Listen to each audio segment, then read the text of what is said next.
Welcome to my another mini blog. তো আজকে হলো আমার সোনা বাবার 11 মান্থের ফটোশ্যুট। তো মান্থ ওয়াইজ এটা সোনা বাবার লাস্ট ফটোশ্যুট। আর কিছুদিন পরে সোনা বাবা 1 ইয়ার হয়ে যাবে। তো এদিকে ওর পাপা পুরো সেট আপটা রেডি করছে, আর এই যে 11টা লিখছে ভেজিটেবলস দিয়ে। তো আজকের থিমটা হলো মাস্টার শেফ, আর এখানে মাস্টার শেফের কিউট টুপিটা ওর পাপা কিন্তু নিজের হাতে তৈরি করেছে। আর এদিকে আমাদের শেফ কিন্তু পুরো এক্সাইটেড আজকের থিমটাতে একদম 4 চাঁদ লাগানোর জন্য। এই দেখো আমাদের শেফ কিন্তু রেডি হয়ে একেবারে বসে গেছে। সব কিছু দেখো হাতা খুন্তি নিয়ে ও কিন্তু রান্না করতে চলে এসেছে। কেমন লাগছে পুরো লুকটা ওর কমেন্ট করে জানিয়ে। ওর গালার মধ্যে আমি একটু পাউডার লাগিয়ে দিয়েছি।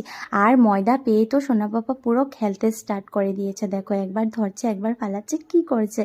আমার কাছেও একটা অ্যাপ্রন ছিল, তো ভাবলাম সোনার সাথে অ্যাপ্রনটা পরে একটু ফটোশ্যুট করে নিই। আমি পরার পর ওর পাপাও একটু অ্যাপ্রনটা পরে ফটোশ্যুট করে নিল। আর এদিকে আমাদের মাস্টার শেফকে দেখো সব জিনিস ছড়িয়ে ছিটিয়ে এবার ওর ফেভারিট সং বে হানিয়া মোবাইলে দেখছে। তো বড় ব্লগটা দেখতে হলে রিলেটেড ভিডিওতে গিয়ে দেখে নিও। ভালো লাগলে সাবস্ক্রাইব করে দাও।